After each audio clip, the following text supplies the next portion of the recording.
Just another minute, then I'm gonna get started with the lecture.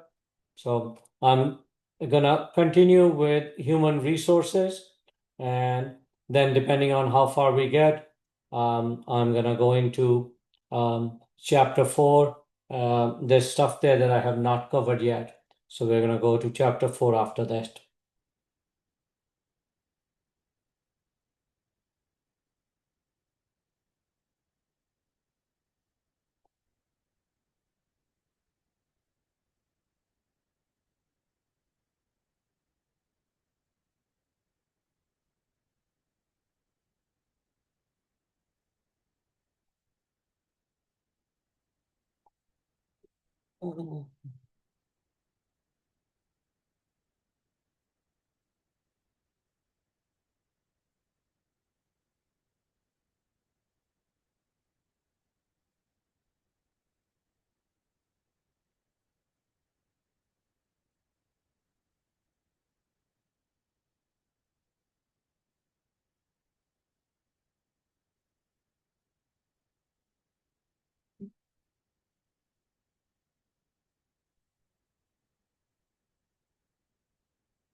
All right, well, I'm gonna get started, and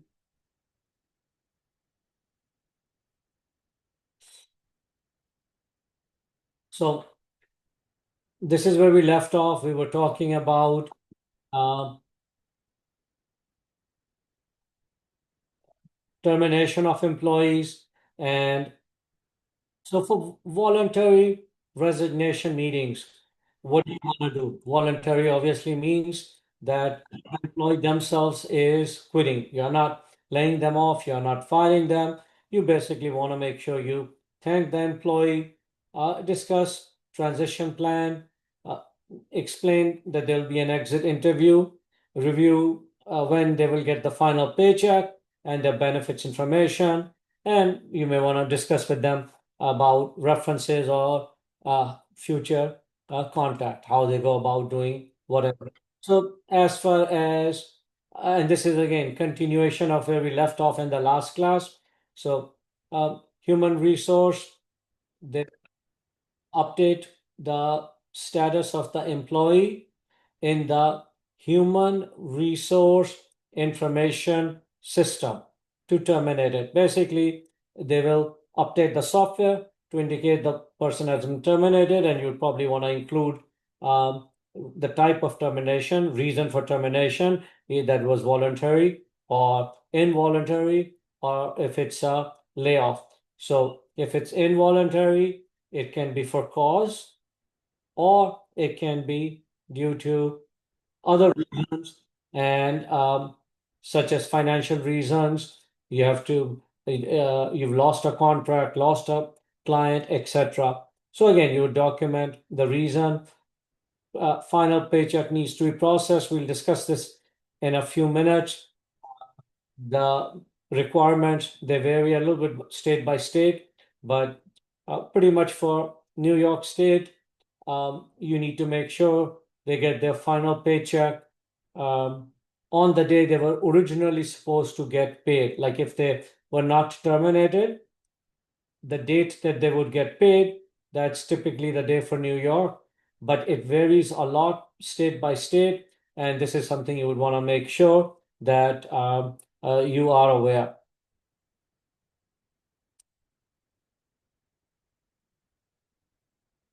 All right. So next thing is um, discuss benefits, process them, um, explain COBRA action to the employee, and 44 days notice. So they have to make the decision within this period of time. I myself do not know too much about COBRA and election notices, so I don't want to give you too much on this one.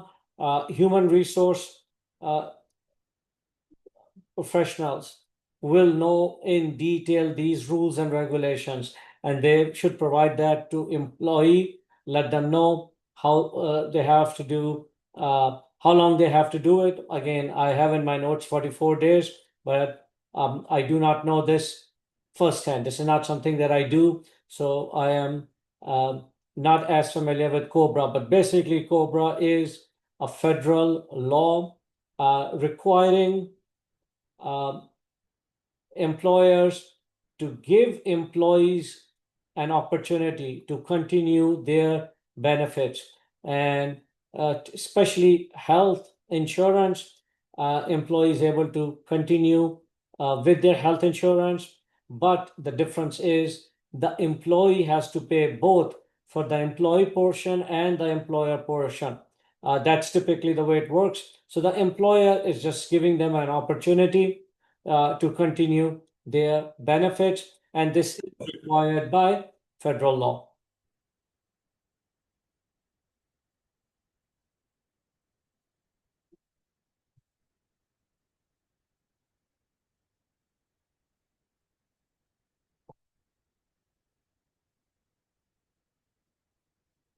Then, an exit interview generally will need to be conducted.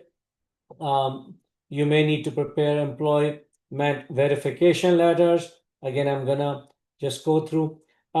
So let's talk a little bit about um, exit interview. So this is a time where and exit interviews are often conducted regardless of why the employee is being terminated, voluntary, involuntary, but in particular when there is a voluntary um, termination, employees leaving, you would want to speak to them and find out why they are leaving.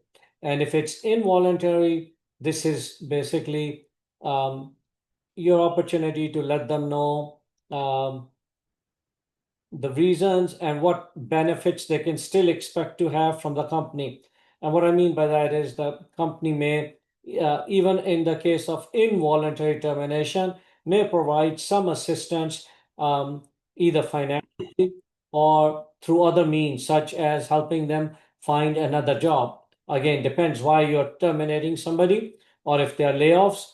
Uh, Again, you provide assistance so that the employees can be placed somewhere else. So in here, you would try to find out in particular why somebody is quitting or somebody is leaving your organization. Anything in here, just message me, let me know. Otherwise, I'm just gonna go on. Most of the stuff is fairly easy to understand. This is not something which is very complex in nature. So I'm going through it quickly. Um, I have a lot of notes here, some like about 73 pages worth, if you can see. We're only on page 33, but a lot of the stuff which is coming up, it's more like references.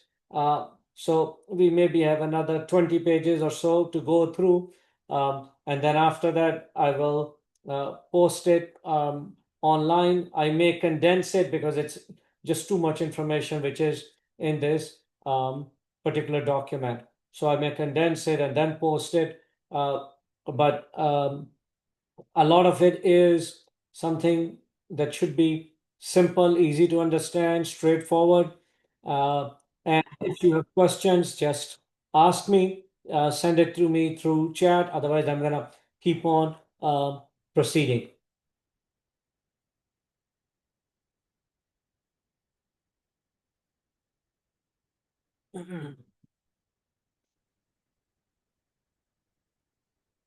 All right. So um, we're going to discuss the payroll processing part in just a few minutes. And we'll discuss the rules and stuff like that in just a few minutes. So, like I said, I'm going to be skipping things a little bit because either they're not necessary, we're going to be discussing it in a little bit more detail a little bit later down. So, again, termination, what will you do? Make sure they don't have um, Wi-Fi or network access, disable their email, um, remove their access to applications, systems, etc. Um, change passwords, collect equipment, forward email if needed, um, remove them from distribution lists like emails, etc. So, facility security actions, deactivate access to the building, get keys back, uh, get parking permits, stuff like that. Sort of common sense. Again, these lists that I'm giving you, I don't want to spend too much time going over every single item here. So, exit interview. Uh, document feedback themes, identify improvement opportunities, track reasons for departure. Um, make sure you document employees' responsibilities, transfer projects and files, etc., to someone else. Somebody should be able to take over when an employee is leaving. And again, depending on what's happening, I need to make sure that another employee is trained. So when I'm talking uh, knowledge transfer, depending on the size of your organization, if the person who is leaving is um, has specialized knowledge, they may need to transfer that knowledge to another employee. So transfer projects, files and folders, and sometimes even knowledge to other team members. Record retention, you're usually required to maintain records for several years. Again, sort of assume you need to maintain it at least for 3 years. Have a way of providing references to employees who have left. I'm not going to go into these timelines because this is all, this is just an example of what would be happening. It's going to vary from company to company.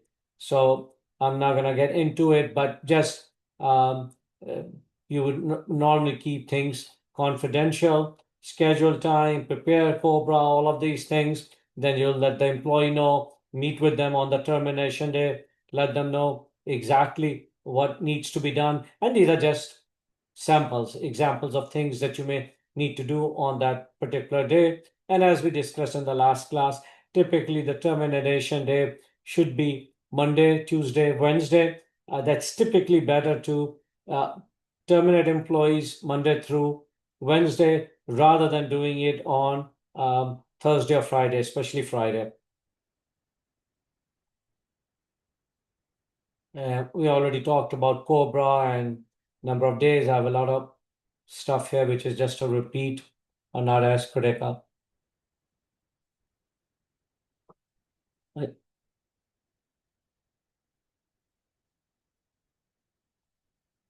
All right. So next, what are some of the legal risks when you're dealing with terminations? Risk of wrongful termination claims. You fire somebody, they may sue you for whatever, uh, if they think you've done something wrong to them. And I've personally experienced this many times that people will file, uh, if not necessarily a lawsuit, they will file some sort of a grievance with their state authority or federal authority saying they were terminated for wrongful reasons. This is um, a fairly common one. Oh, that they fired me due to either health reasons or pregnancy. So it's critical if you're terminating somebody that you document their performance. What was the reason that you were terminating them? If you lack documentation, you can end up having serious problems. So this is one of the things you got to be very careful of. Either again, the employees don't necessarily have to hire an attorney and file a lawsuit. They can often go to state or federal agencies and say, and then the state and federal agency will get involved, and again, it just becomes a hassle and a mess. So everything really needs to be documented before you're terminating employees. Okay. And yeah, if the employee has a contract, you need to make sure you follow the requirements of the contract. Other risks are make sure that the employees get COBRA notification. If not, there are penalties associated with it. Make sure that the final pay is paid on time, and this depends on the state, but in some states, like they're saying in California, uh, you have to give them final check almost right away. New York, from what I know, is next pay cycle or paycheck. But if you for something happens again, you are not able to pay on time, you're gonna have problems and issues. I don't consider these major risks. This is the one that you need to be much more careful of, that you document that the employee was terminated uh, for poor performance, what the reason is, and you have to build a case. Assume every single one is going to end up uh, creating some sort of a legal hassle for you. Other things you need to do, make sure that access is revoked. The company ends up collecting their property, like their computer, and um, again, no unauthorized access to buildings, etc. And I'm just looking through it. So poor knowledge transfer. This is what I talked about. That if an employee is leaving, you want to make sure somebody else knows exactly what they're doing, take over their projects, and know where things are. So the exact status of everything, so that you do not end up in a situation again, especially when you're doing involuntary termination. The employee may not be as cooperative with you, but you still need to know exactly where they are. And you would do these things before you actually tell them that they are being terminated. Make sure you know the exact status. So whoever the supervisor is should be get intimately involved in that employee's work, know exactly what they're doing, where they are, what hasn't been done before you actually terminate them.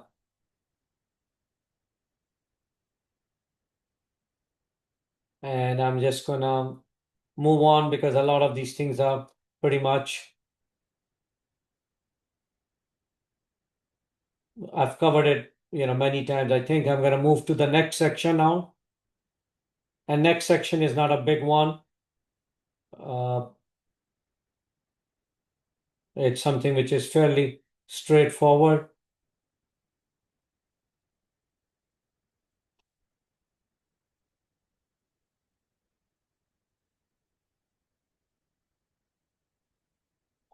Let me just talk a little bit about this one, about exit interviews and knowledge capture. So, effective termination process include exit interviews to gather feedback and show knowledge transfer. So, exit interview, make sure, I guess, both sides understand reasons for departure, identify, and this is now for us, somebody's leaving, organizational improvement opportunities, maintain positive relationship with the departing employees.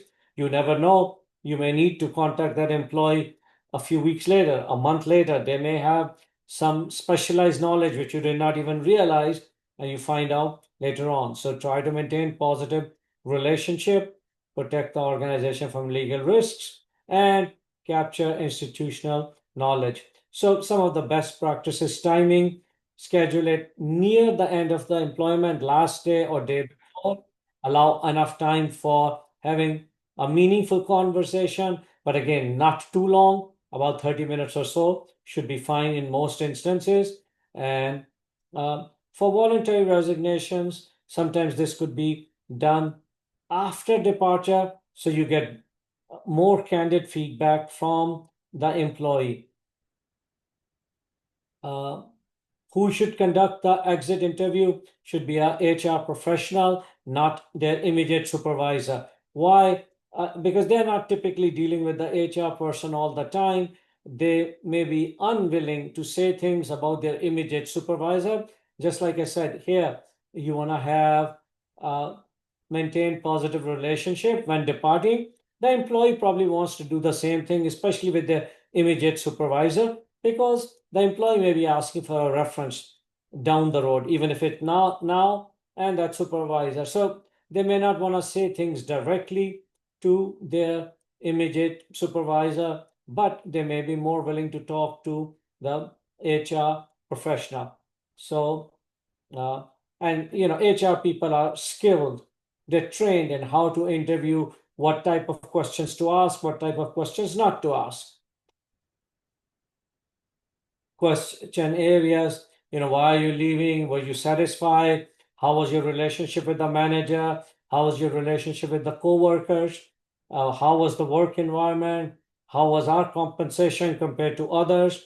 Career development opportunities. How was the workload and work-life balance? Would you recommend our company to others?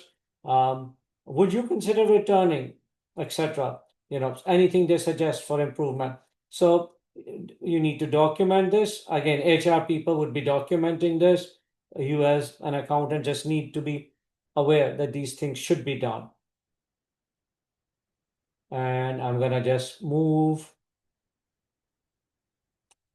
All right, so I'm going to the pretty much this is the last section. I do have another section after this, but that one is really not critical. So I'm gonna just go through this. We should be able to finish this fairly quickly. It should not take me too long, and I'm hoping I can go on to chapter 4 after this. This is chapter 9, but I have not done chapter 4 yet.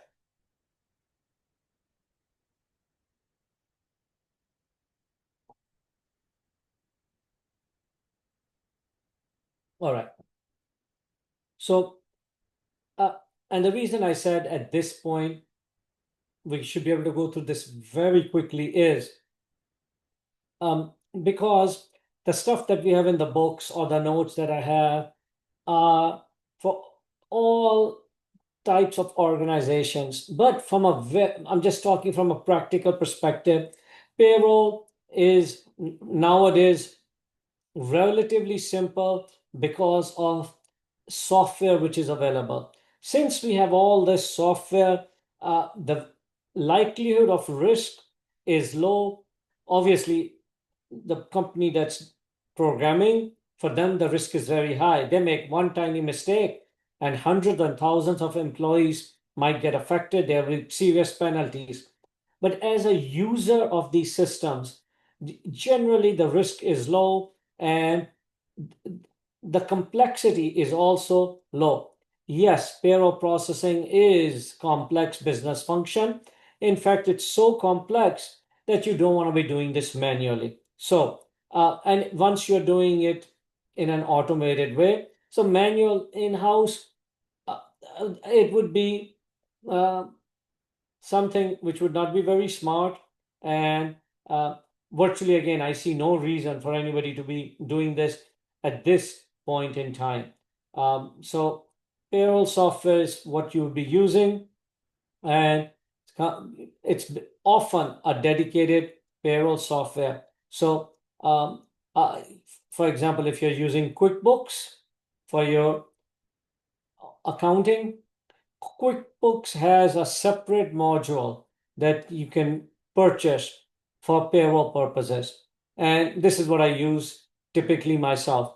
So because I'm dealing with small businesses, QuickBooks is fine. And then I get their payroll module. It's typically a couple of $100 a month.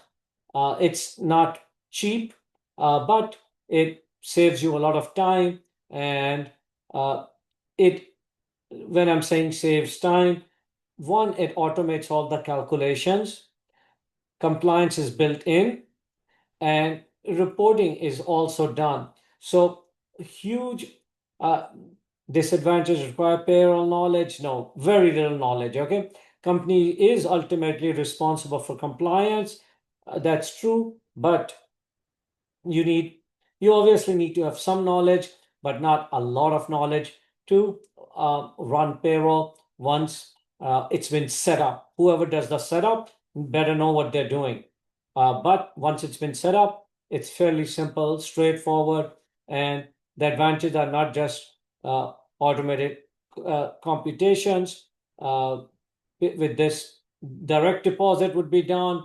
Money is withheld from the employer and employee. The money is remitted to state, local, and federal governments. So it does a lot of the stuff automatically on deadlines.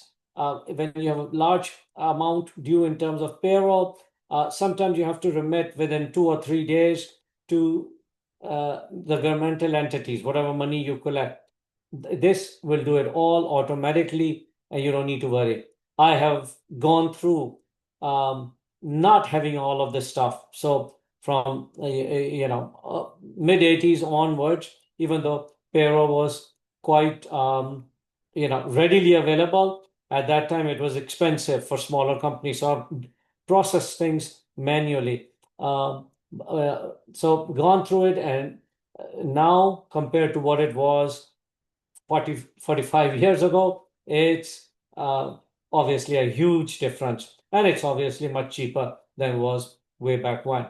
For larger companies, especially, and even smaller can do it, but certainly for the larger ones, they may outsource it. So these companies, ADP, and I believe Paychex also, and others, they've been around since probably 1970s or so. And for a long time, companies have just been outsourcing their payroll to them. There is something called professional employer organization. I'm going to explain this concept because you guys may not be familiar with this. And this typically will make sense if you're a small business, will not make sense for large companies.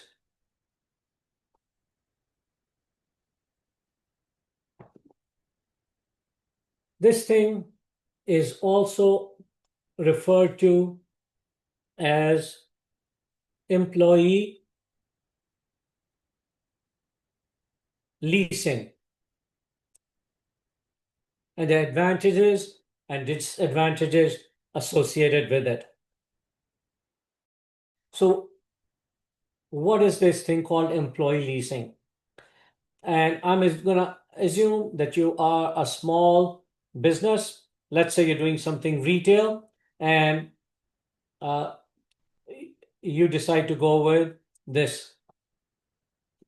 So you yourself will go and hire your employee. So the employee will be your employee, you pretty much hire them. However, when you do paperwork, you do the paperwork through this thing, professional employer organization. So this is a company. I'll just call it XYZ company. They will also hire your employee. So you are hiring them, but this company is also hiring your employee. And the reason you do this, there are multiple reasons. This company's job is to be basically a human resource organization. So they will be able to provide comprehensive human resource services. You may be able to save money with compliance, management, etc. You may be able to provide better benefits. For example, if you're a small business, you may not be able to provide health insurance because let's say you are 5 or 10 employees. Here, these typically will have thousands and thousands of employees. So they will establish a relationship with many small businesses. So businesses may be restaurants, retail stores, some small factory, law firm, whatever. All these different individual businesses become co-employers with this one. So they end up having co-employment with thousands, if not tens of thousands of individuals. This allows them to, for example, process payroll at a low cost, the accounting function, the human resource function at a lower cost. This also allows the organization to provide benefits which you may not be able to provide on your own, because now you're dealing with tens of thousands of employees. This company can negotiate better rates with insurance, etc. But there are some major disadvantages with this one. And a big disadvantage is you may end up with higher costs, loss of control of over your employees. And I'm going to also mention a couple of other things. When you are a very small employer, you are exempted from a lot of legal requirements. When you, even though you're a small employer, let's say 3 employees, you join a PEO, now from a federal, state, governmental perspective, you are no longer a 3-person company. They consider you now, let's say, a 10,000-person company. So now you're required to provide benefits as if you are a very large company. So there are significant disadvantages also associated with it. Me personally, I would not really get into this, especially if you're a small employer, small meaning less than 50 to 100. Nowadays, almost all of this thing can be done fairly easily through software, and I would not recommend it, but it's out there. And if you ever have a business of your own, I can guarantee you, salespeople will be approaching you on this one. Somebody will be trying to sell you this. Next, enterprise resource planning. This, you're going to see us use this term over and over and over again. I'll mention it just briefly here. But we've discussed this before. In enterprise resource planning, you basically integrate your payroll or integrate your accounting with a comprehensive system. So examples of comprehensive systems are SAP, Oracle, Workday, etc. These are typically for very large organizations. I would say even larger than 500. So this gives you not just at least these systems. Okay, there are others which may be fine for smaller organizations. This basically integrates payroll with everything else. So it integrates it with finance and marketing, etc. Example of an ERP is CUNY First. That's what we're using. Where I get paid through CUNY First. You register through CUNY First. Financial aid, transcripts, graduation. It's a comprehensive system. What is it? It's an ERP, Enterprise Resource Planning System. Best example is CUNY First. It doesn't just do one thing, it's doing everything. And it's typically for very large organizations. And it gives you complete integration of human resource, accounting, and a whole bunch of other things, finance, marketing, production, you name it, it's all integrated. And it requires quite a bit. I think CUNY First cost us about 500 million. And obviously it's complex, requires specialized staff, just doing this and nothing else. I'm not going to get into how you calculate payroll.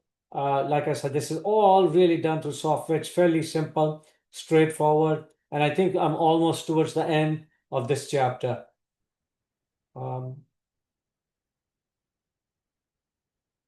Yeah, just want to make sure I'm not leaving anything critical out, but we discussed most of these things before in the last class, what happens as part of payroll. This just goes into it in a lot more detail, and I don't think it's necessary I've already spent more time on this than I wanted to. All right. I think we're good with this. So I will condense this a little bit and I'll make it available on Brightspace. So let me go to the next topic and let me close this out.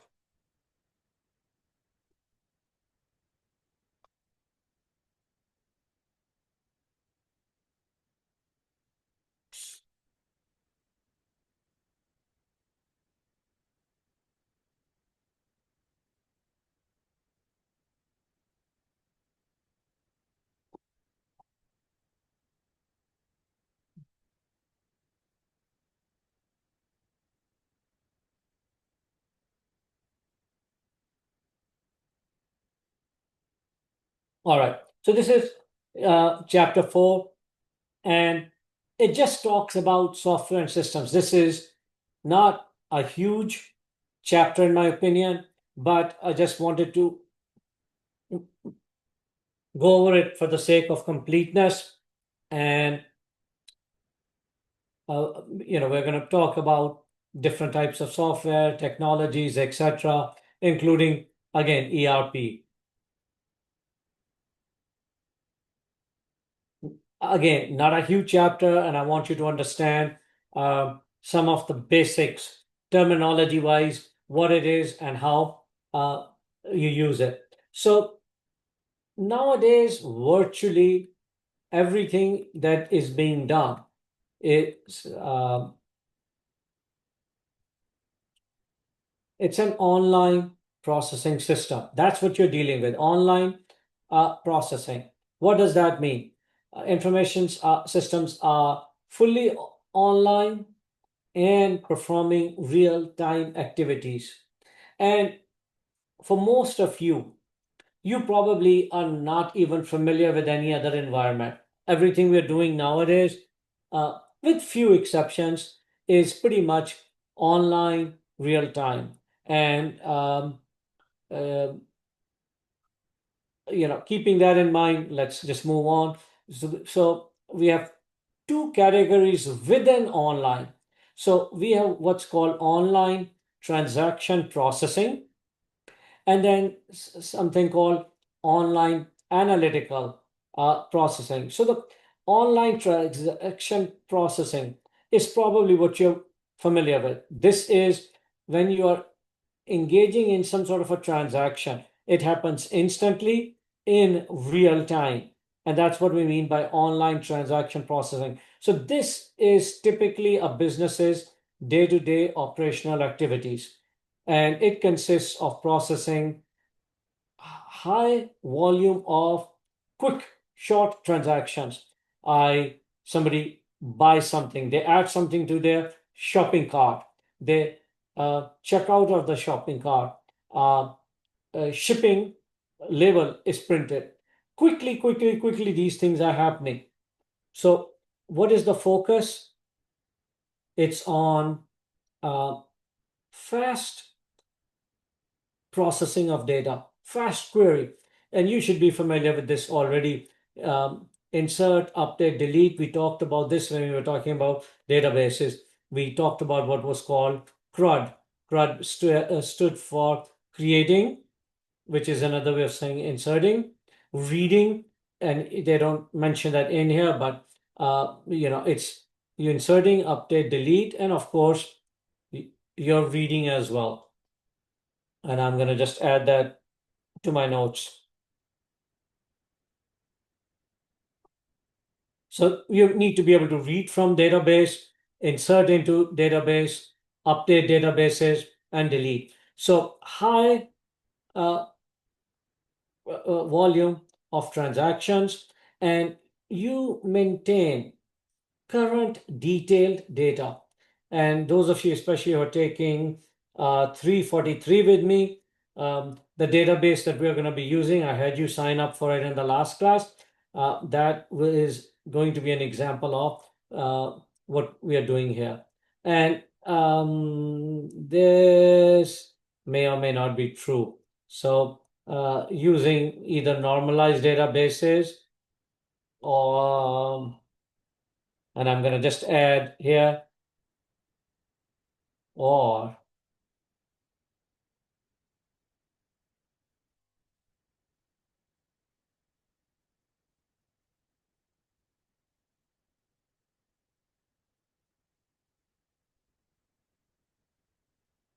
Okay, so couple of examples.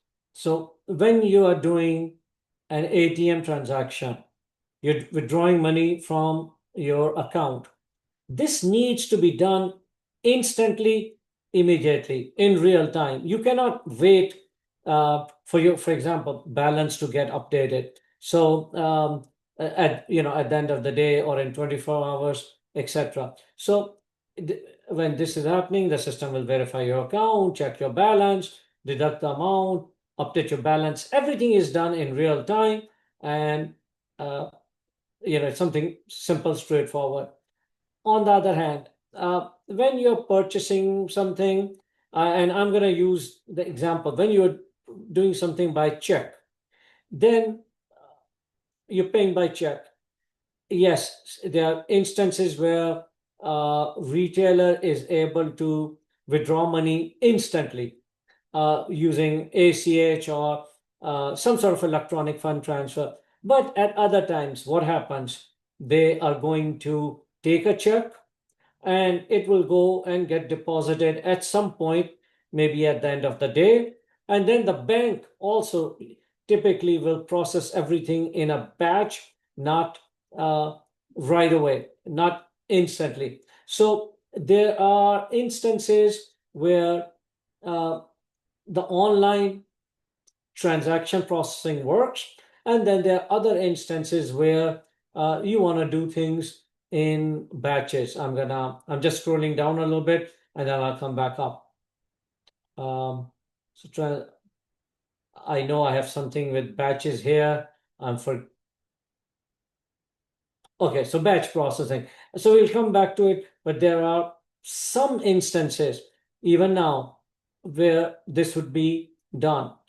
If anybody is old enough to remember, and now I'm talking really quite a long time ago, probably again in the 80s and 90s and before, even credit card transactions were not online. You would have a merchant, and I think probably even into 90s, the merchant would be processing it almost like a check.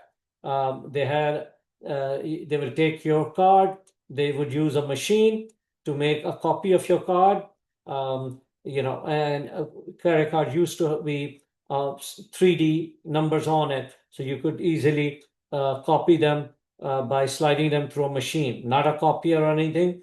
And even credit card transactions used to be batch processed, but nowadays you're familiar at least with checks that basically they are processed, batch processed, even though we are now going towards online processing of checks, real-time processing. So I want to contrast online transaction processing with online analytical processing. So in an analytical processing system, what you're doing is you're not doing a transaction, but transactions have already occurred. And what you're doing is now analyzing old transactions, historical data, to gain some insight. So you will analyze complex data using analytical queries. Typically, you're processing large volumes of historical data, um, again, using different types of data models. And this is typically used by fewer people.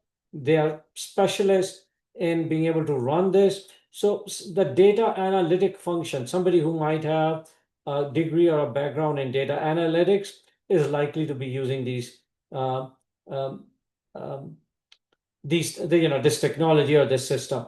So example might be, let's look at second one. A hospital uses an online analytical processing system to analyze patient admission data over 5 years to identify seasonal patterns. So, when flu happens, this, that, when, uh, uh, uh, and this is very common in medical practices. For example, around a few weeks before school is going to open. So in August, uh, there's a spike. A lot of doctor offices, again, I'm talking pediatric now, will become very busy. School is about to open. A lot of kids will then need to go start visiting their pediatrician. Then, a few weeks into the school, they start getting infections. When it's summer time, the offices might uh, not have as many patients coming. It's summer break. Uh, Kids may not be getting sick as frequently. Outside, it's warmer, less likely of flu and all of those things, and people are on vacation, etc. So again, these types of systems, this is nothing more than data analytics. That's what this is, that you're analyzing historical data to gain insight.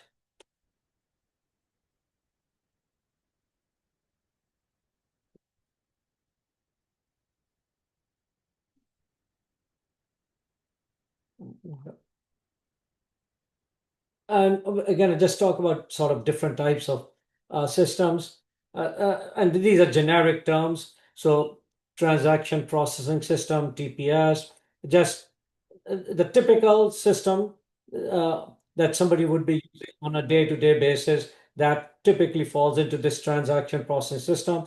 Examples, what a cashier might be using, sales staff, data entry clerk, etc. So, example is a typical grocery store point of sale system, transaction processing system. Next is management information systems. So this is a little bit higher level. Aim is to assist middle managers with their routine tasks. That's an MIS. Now, uh, accounting AIS, accounting information system, is a subset of management information systems. And the accounting information system is obviously geared towards the accounting function. MIS is for middle managers in general, routine uh, activities through what is basically structured reports, etc.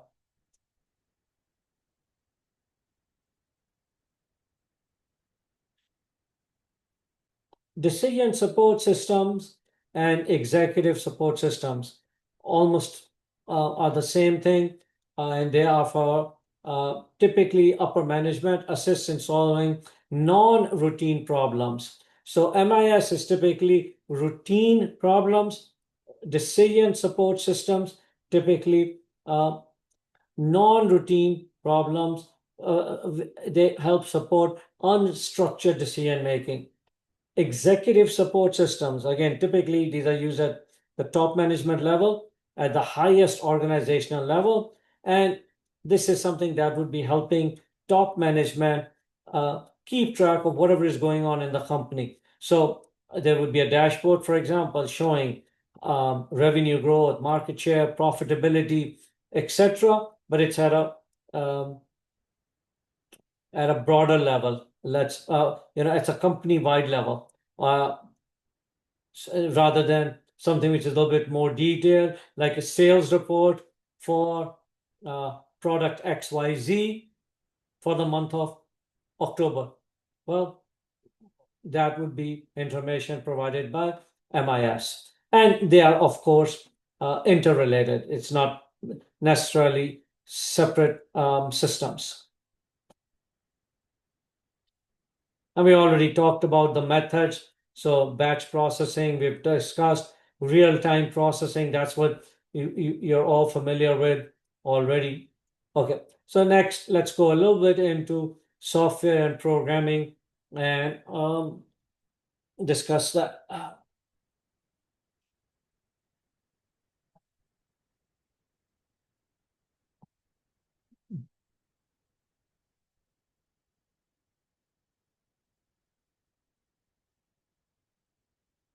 Okay.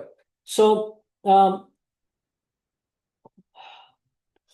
SQL, we did that. You had even an exam example used for database management, querying, and then for actual programming, I don't consider SQL programming, but actual programming languages, these are the examples like Python, Java, JavaScript.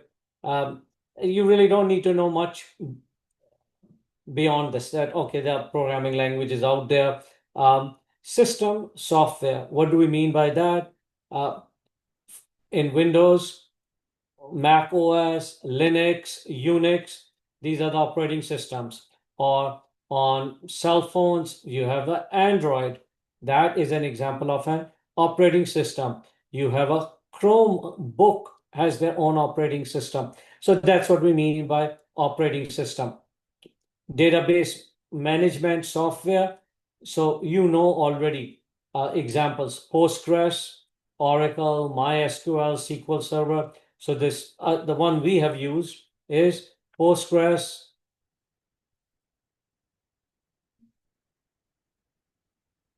and Mongo.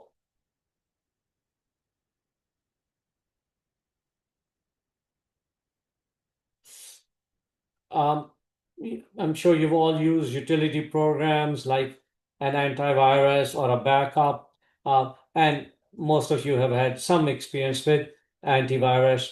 And nowadays, Google Drive and OneDrive and those types of things are very prevalent on all systems. Application software is software that you typically are using. Example include Microsoft Word, Excel, PowerPoint, etc. Accounting software like QuickBooks, etc. Customer relationship management software, CRM. Customer relationship management software like Salesforce, HubSpot. Most of you probably have not dealt with anything like that. And lots of, again, options in terms of software which is out there.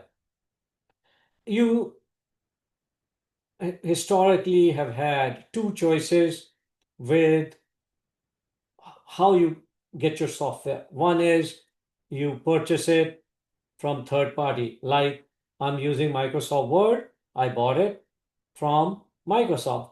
Or you can develop software in-house. If you know how to do it, or if your needs are very specialized, then you can end up developing your own software. Like I have my own software, and this is something I developed myself so that I can keep track of tasks, and I need to keep track of. This is basically a to-do list software that I developed. Why? Because I have very specific needs of how I keep track of the my workflow. And um, if you know how to develop software, you can do it yourself. So again, two options, nothing in there, but typically smaller companies are going to be buying from outside, and larger companies may be going out and doing in-house development. And there is a hybrid between the two, which is really these ERP, Enterprise Resource Planning software. Uh, they really let you customize virtually everything without having to fully develop your own. So, like CUNY First is probably not something Queen's College went and developed from scratch. It is something where they hired someone, and I would consider that like a hybrid system. Cloud computing, like we are pretty much all familiar with it. You're using this all the time, where your resources are on the internet. So most of you are more familiar with this environment than even installing software on your own computer. So yes, I have Word and this and that installed locally, but a lot of the stuff that we use, it's all in the cloud. Cloud meaning basically uh, over the internet. So cloud computing, it's deployed either publicly or you could also have private cloud. Um, Again, not too critical, just be aware these things exist. Cloud service model. So this thing is, uh, you really just need to know this at a terminology level. More than it having practical use for you, it is on exams, etc. They use these like buzzwords, So what is it? So this is infrastructure as a service. So it provides computing infrastructure. What does that mean? It's basically another way of saying, instead of me having my own computer, you are using someone else's computer. So this is Amazon Web Services. They have a model EC2. Google also does this. Microsoft also provides infrastructure as a software, basically. It is something you just need to know. Then this is platform as a service. This is typically for programmers, where when we are using the term platform, we're talking about uh, development platform. And a common one is something called Google App Engine. Through that, you can do a lot of stuff. This is used, you can do almost anything you want. And through Google App Engine, this is a place where you can host anything that you have developed with dozens of programming languages. And one of the things I use it for is my emails. This is my Gmail email. When it comes in, I extract some information out of it and I store it separately. So I have a small little program which runs in this environment, goes in, links to Gmail, extracts some data, and saves it for me in another software. So platform as a service, this is platform really just means uh, somebody who's a developer programming. So this is what they're saying. Uh, Development platform, somebody who's a computer programmer, they're going to be needing this. So infrastructure is giving you basically computing resources. It's like having a computer in the cloud.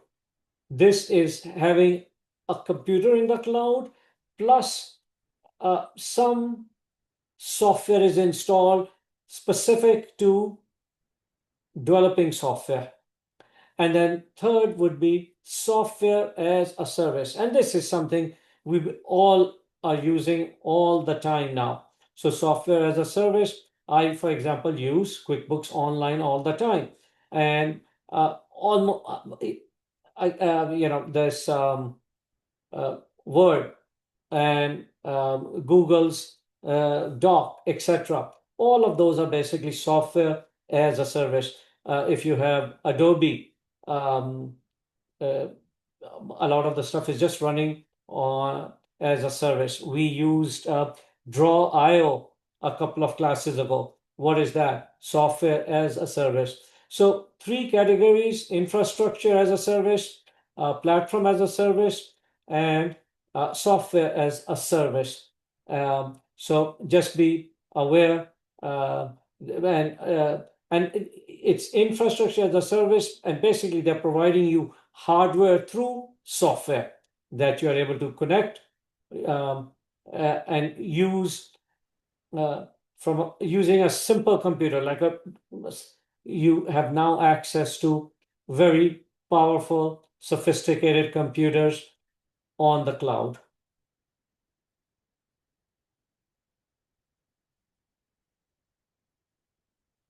And I do want to finish this today. I'm about halfway through this section. Uh,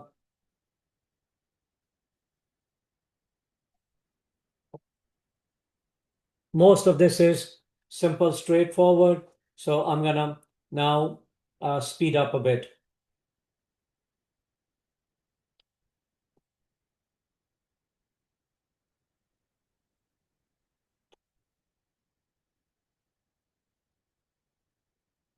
uh, just be aware of um, IoT. It stands for Internet of Things Devices.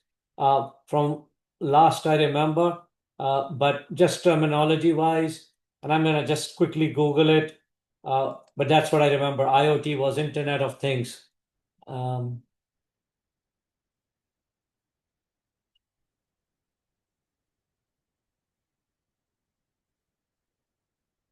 yeah, Internet of Things. Uh, what does that really mean?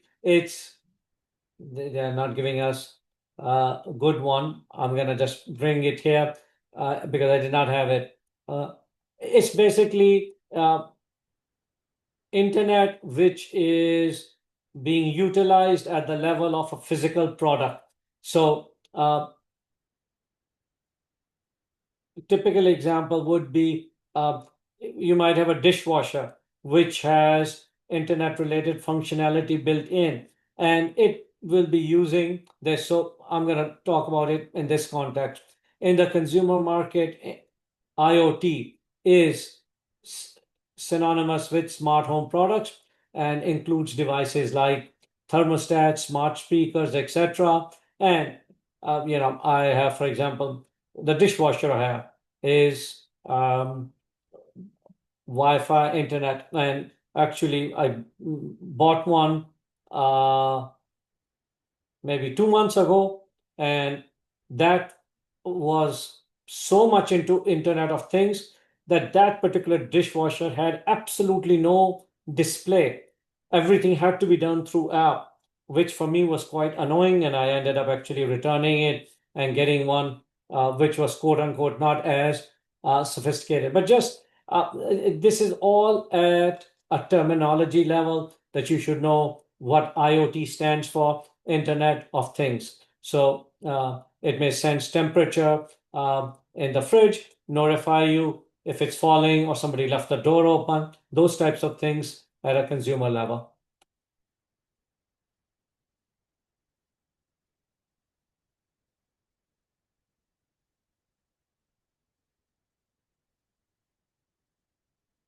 I'm just quickly looking through if there's something important that I need to go through uh, because I want to finish within the next 5 minutes, 10 minutes.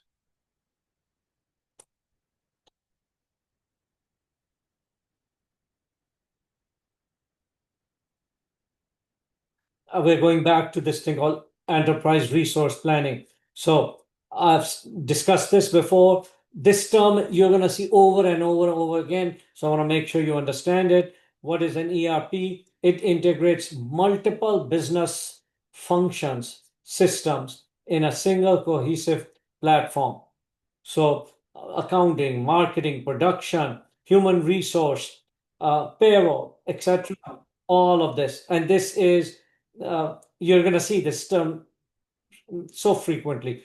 Common modules in ERP, financial, which is really the accounting one, human resource, supply chain, where you're dealing with inventory management, procurement meaning purchasing, storage of your stuff, logistics, sending, receiving things, how you manufacture your stuff if you're a manufacturing company, sales and marketing, services where you're providing customer service, etc. So these are big components of the um, uh, this ERP. Major vendors are like these are two of the biggest ones. SAP. SAP has been around at least since 1990s or before. It's been around for a long time, one of the most popular ones. Uh, and these are very expensive systems and only for large companies. So Oracle has NetSuite and around since 2000. Microsoft is one of the late entries, and they have something called Microsoft Dynamics. I don't think this one is used as frequently. NetSuite is used quite a bit. It's from what I know, and I haven't priced anything myself. Uh, a lot cheaper than SAP.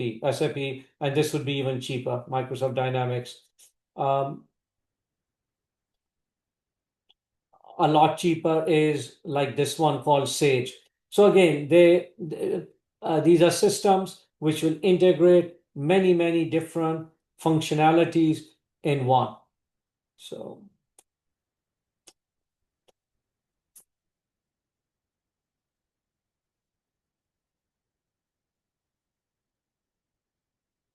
and I think we're almost towards the end. Okay, so um, I'm gonna just look to see if there's anything. Yeah, we are good. So, all right. So I went through it fairly fast. Reason again is it's most of it is uh, fairly what I'm calling common sense. I will modify this a little bit and then I'll post this one as well.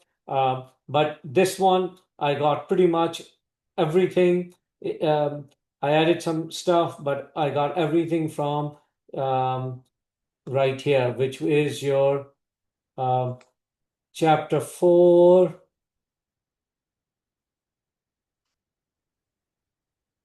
Okay, so from your book, Accounting Information Systems, chapter 4 deals with software and systems. So what I just discussed or went over, it's all in here. Okay, this is where I got all the information from. It's from your book, basically. Online transaction processing, online analytical processing. Um, I'm gonna just make it bigger and make sure I haven't missed anything. Processing. Executive support system, decision support, MIS, transaction processing systems, different types of processing, batch processing, real time. What are the advantage of batch processing, real time processing, when you would be using it, different types of software, what SQL looks like. You should know this already, obviously.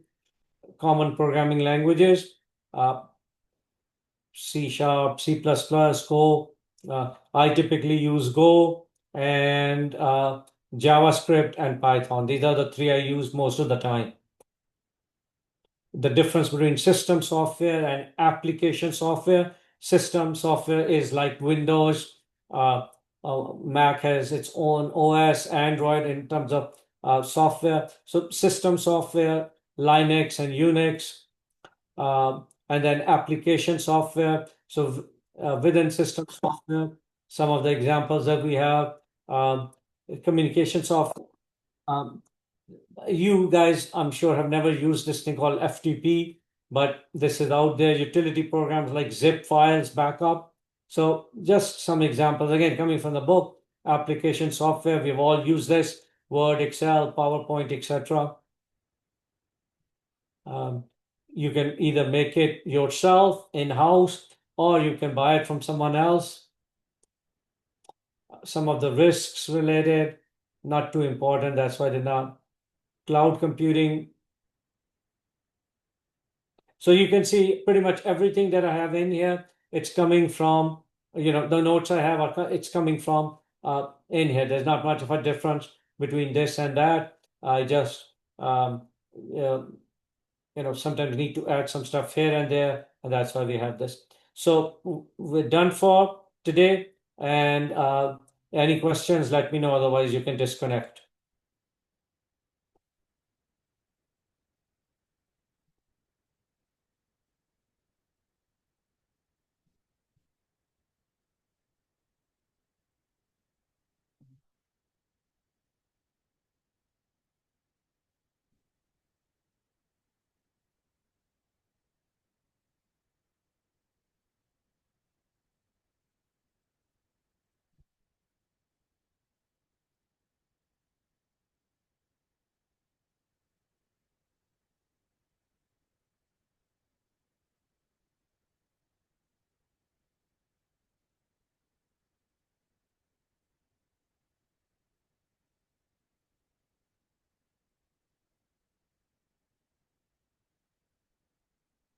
I am writing responses to students.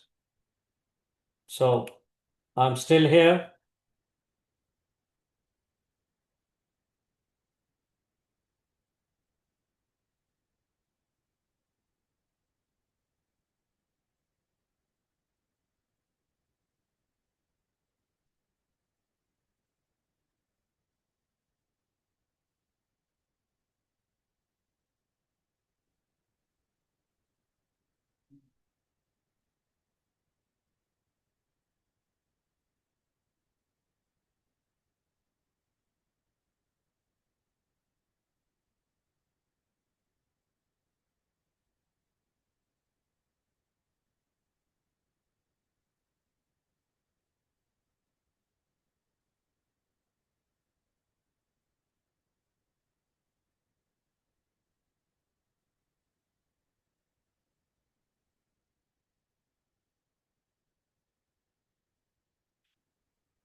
Uh,